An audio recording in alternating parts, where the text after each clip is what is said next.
On va maintenant corriger l'exercice 5 de la feuille d'exercice. Cet exercice n'est pas issu du livre Hachette. Vous ne le trouverez pas dans le manuel.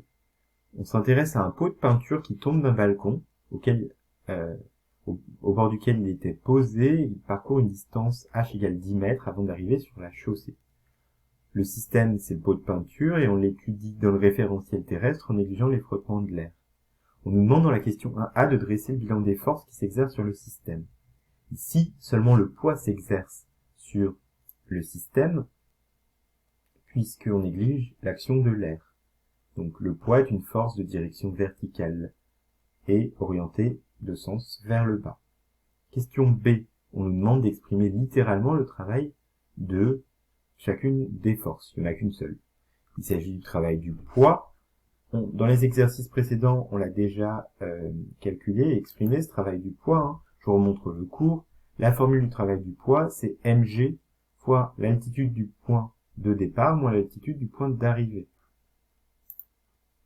Donc ici, étant donné que le poids va exercer un travail qui est moteur dans le cas où le pot de peinture va tomber. Parce qu'initialement, il est en position haute, à la fin, il est en position basse. Le poids est donc orienté dans le même sens que le déplacement, donc il est impératif d'avoir un travail qui est de signe positif. Donc ici, le travail du poids est simplement mgh. Question 2a. On nous demande quelle est la vitesse initiale V0 du pot au tout début de sa chute. Initialement, le pot étant posé sur le balcon, sa vitesse initiale est nulle. Dans la question B, on nous dit, en notant V2, la vitesse du pot lorsqu'il arrive sur la chaussée, écrire le théorème de l'énergie cinétique.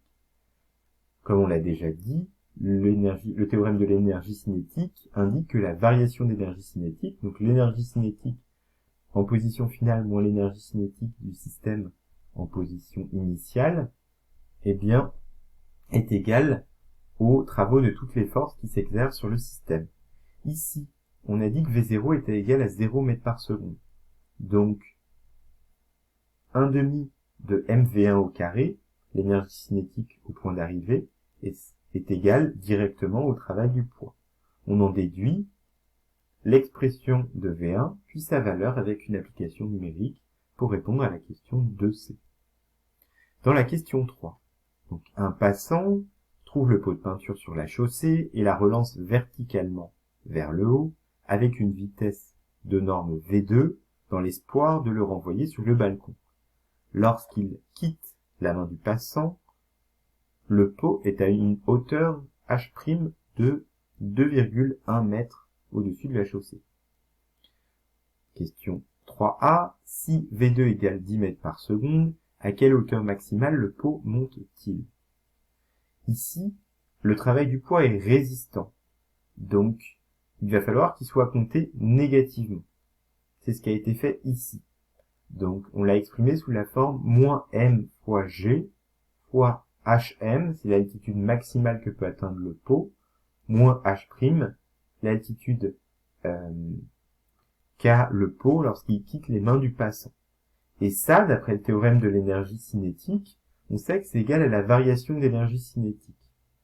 Donc, la variation d'énergie cinétique, dans le cas le plus extrême, est la suivante. On est toujours sur donc l'énergie cinétique au point d'arrivée moins l'énergie cinétique au point de départ. Ici, dans le cas extrême, l'énergie cinétique au point d'arrivée est nulle. On suppose que le pot arrive à la hauteur du balcon avec une vitesse nulle. Moins l'énergie cinétique au point de départ, puisque ici, le passant va nécessairement lancer le pot de fleurs avec une vitesse initiale, puisque son but c'est de le lancer en hauteur. Sans vitesse initiale, ce n'est pas possible.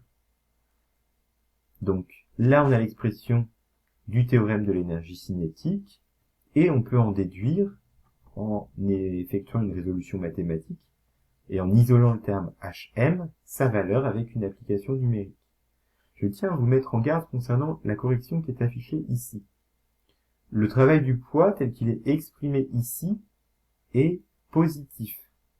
En réalité, on l'a dit et je le répète, le travail du poids est négatif ici, car le poids est une force qui s'oppose au mouvement lorsque le passant lance le pot de fleurs, et donc il faut bien faire apparaître le signe moins tel que ça a été fait ici, dans l'application du théorème de l'énergie cinétique. Enfin, dans la question 3b, on nous demande quelle vitesse minimale faut-il donner au pot pour qu'il atteigne la hauteur du balcon, puisque l'application numérique précédente nous a donné une hauteur de 7,2 mètres, et cette hauteur n'est pas suffisante pour atteindre l'altitude de 10 mètres qui est celle du balcon. Donc, on applique la même formule que celle obtenue précédemment, sauf que la hauteur atteinte est plus notée HM, mais est notée H, la hauteur du balcon réel. Et on essaye de calculer la vitesse V3 qu'il faut donner lorsqu'on lance le pot à la place du patient. Donc, du passant, pardon, pas du patient.